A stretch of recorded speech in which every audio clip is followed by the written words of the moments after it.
Hi everyone, welcome back to JPWHU TV. My name is John, your host as always. I hope you're all doing well and have calmed down, West Ham supporters, since the game.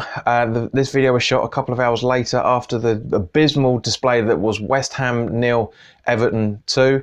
As always, let's start off with the team sheet. In goal was Fabianski, with Zabaleta at right back, Ogbonna and Diop making the centre backs, and Aaron Cresswell the captain at left back. The holding midfielders of Rice and Obiang, with Lanzini and Snodgrass on either wing, with Perez and Arnautovic up front, pretty much.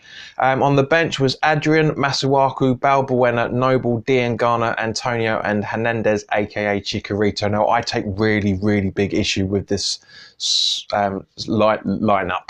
The reason why Nasri wasn't in the starting 11 as I hoped to see was because after I did the video on Wednesday night, Pellegrini confirmed the next day that Nasri had pulled a calf muscle strain during training, and as a result was unlikely to be in the squad. Basically, when a player's unlikely to be in the squad, he's not in the squad. And also Anderson apparently has also got an injury as well, so we'll find out over what that is over the next day or so. To be honest, I haven't looked on anything to see what the situation with Anderson is. I will obviously put it up on my review of Chelsea when we play them next Monday. God, not looking forward to that at all. But yeah, as I say, in terms of the game itself, both goals could have easily been defended, especially the first goal. We were lacklustre, piss poor, not at the races, whatever hyperbole and standard spiel you want to use. We were absolutely ridiculously shocking, and I do mean shock. I was shocked at how piss poor that performance was by every single player, bar pretty much Fabianski and the crossbar in the second half. But yeah, if it wasn't for Fabianski pulling off some very good saves and Everton not being 100% in terms of their shooting ratios, we could have easily been 4 or 5, possibly 6 down at half time. It was that poor. Kurt Zouma's goal on the 4th and a bit minute, absolutely embarrassing to say the least. Statue football. It honestly looked like a set piece training ground manoeuvre where our players were put in the place of those metal opponent marker things that players use when it comes to training, because it was just static football, absolutely static, and very good way of putting the ball in the back of net. Granted, Zouma, it was well taken by him, but we absolutely made Everton look like Chelsea. We absolutely made them look superb, to say the least, and it's just not good enough, West Ham. It really isn't good enough. Cresswell came out after the game to say that it was a bad day at the office. No shit. You know, it was awful. It was just the most depressing. We kind of saw this from the Huddersfield game in the first half and quite a lot of the second half, where there was just passengers. Lanzini didn't contribute that much. He did a little bit, but not a huge amount. Snodgrass, I don't know where his head was. Arnautovic, don't get me started on him. Honestly, he can do one for the end of the season as far as I'm concerned. There must be something going on in the background at the training grounds, because it's just, you just look at our squad, right? You look at our starting 11, with the exception of Perez, which through no fault of his own was put in the starting 11. Didn't really contribute much. Yes, I said in the Huddersfield game that he could have scored, and he was quite instrumental in the Huddersfield performance, especially in the second half when he came on, but not for me. Why have Hernandez on the bench when he scored 2 in the last game against Huddersfield at home, and he's been playing well for Mexico? Why put him on the substitute bench? I know before any Man United supporters that are watching this, or any other supporters say, yes, okay, Hernandez is brilliant as an impact sub. Yes, he is, 100%. But he scored 2 goals and showed a hell of a lot of hard graft against Huddersfield. And for me personally, deserved to start. Absolutely deserved to start, because but we'll never know now. As I say, it was just an absolutely piss poor, lacklustre performance, whatever way you want to put it. It's a bloody good job that we're mathematically safe, right? Because what we saw today was just relegation football. Nobody talking to each other. There was one point in the first half where Snodgrass passed the ball to Creswell, but he just absolutely rolled straight past him. There was another point where, again, Snodgrass put a ball, was trying to sort stuff out, but he was having to go at Fabianski, he was having to go at Creswell. It's good to see that, but at the same point, they don't talk to each other. It's clear something is going on in the background because there's this massive miscommunication.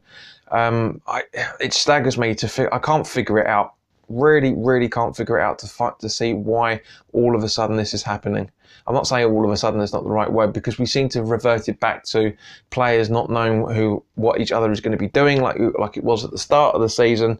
You know, we're on 32 games now, so we've got 7 games left. Is it 32?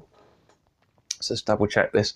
But as I say, with the remainder of the games we've got left, it's 32 games. We've got 6 games left at the end of the season, and I don't know how it's going to turn out, guys. I really don't.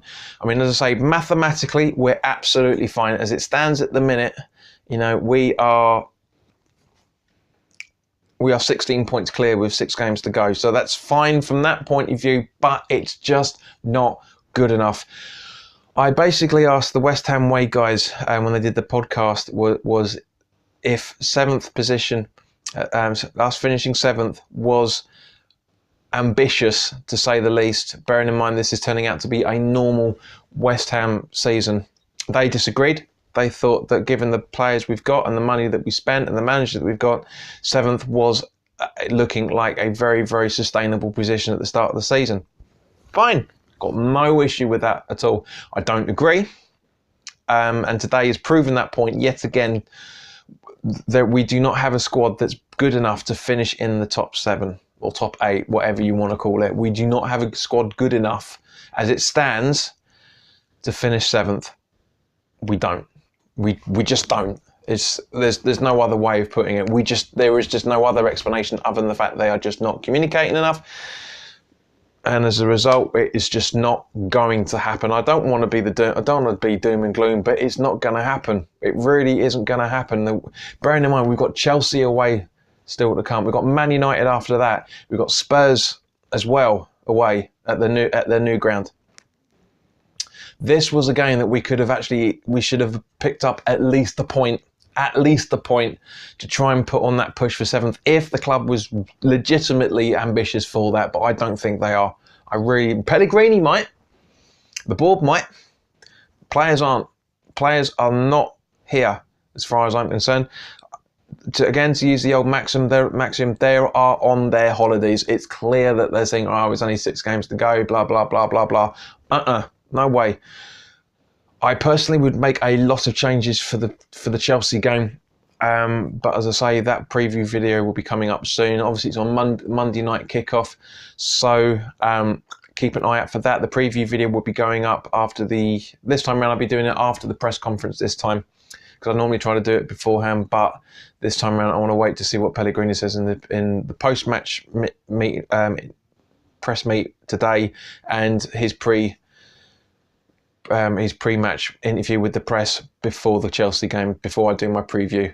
I've got 95% of it planned, but as I say, it's not looking good, guys. There really isn't much to talk about other than the fact of how crap this game legitimately was. In terms of the second half, Perez came off and Hernandez came on in his place. Hernandez tried, but it just wasn't working. Obiang came off and Antonio came on. Antonio seemed to be the only one with any bit of fight out there in the second half, because he was really running at the defence, Everton's defence, as much as possible.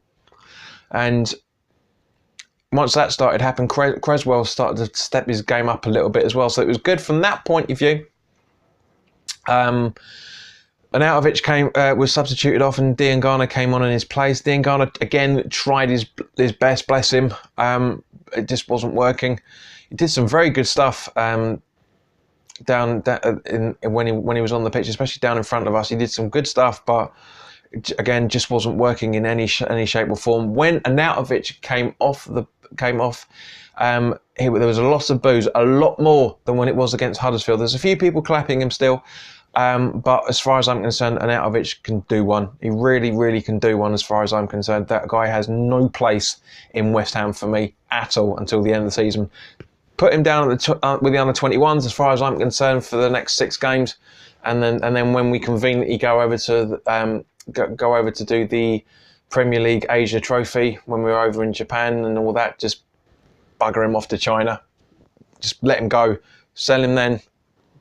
Done deal. Who cares? I just don't want to see Arnautovic in a West Ham shirt ever again, because I've lost my patience with him. Especially all that nonsense he came out about saying, oh yeah, those saying I've suffered a dip in form. It's all nonsense. No, bloody isn't, mate. You're shit.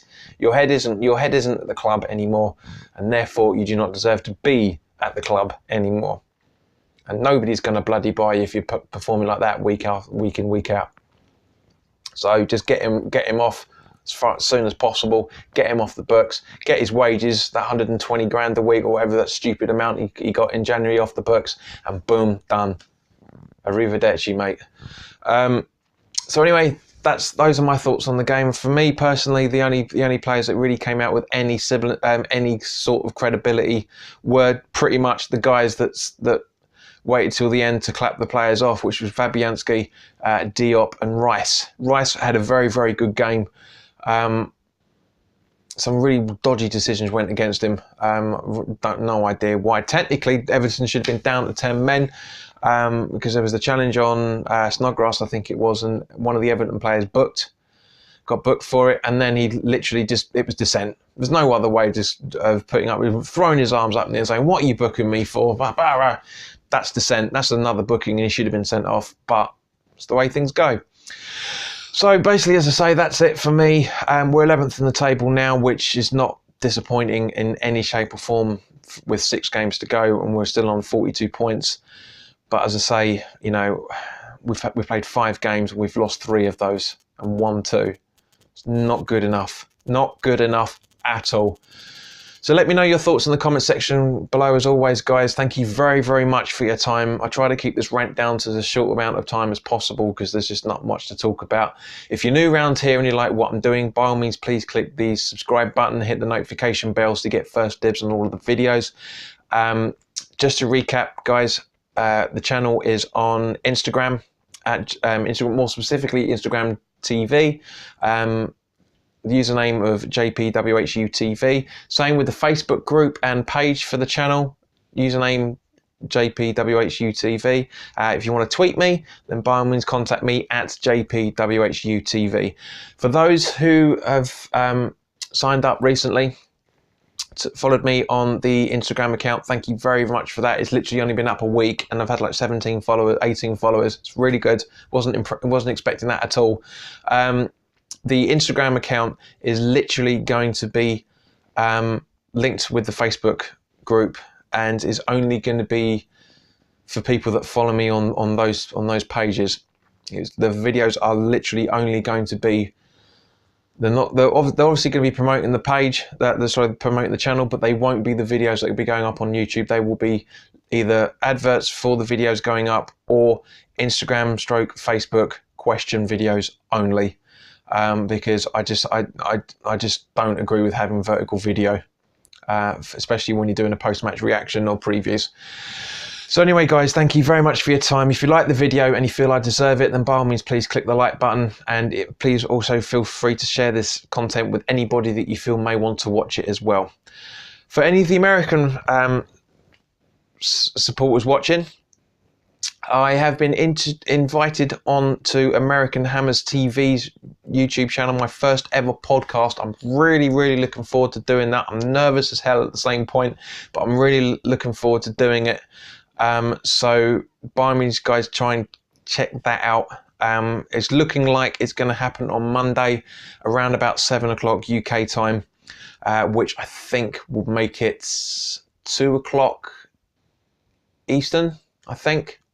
Anyway, I'm sure if any of you guys are following the American Hammers, you'll see it, because I did watch the latest podcast, and they did mention that there was a lot of special guests coming. So I feel very, very flattered to be deemed as a special guest. I'm very, very flattered by that. So if anybody from the American Hammers TV is watching, guys, more specifically Tim, who contacted me, I am very flattered to be put in for your podcast, and I'm very flattered to be referred to as a special guest. So in the meantime, guys, enjoy the rest of your weekend, and you will see me probably Wednesday or probably Thursday, for the preview of the Chelsea game. If I'm not on the American Hammers podcast, which I'm hoping should be fine. So if it's not going to be, I'm sure it'll be some point this month, in April anyway. But in the meantime, guys, thank you very much for your time. All the best, and take care now.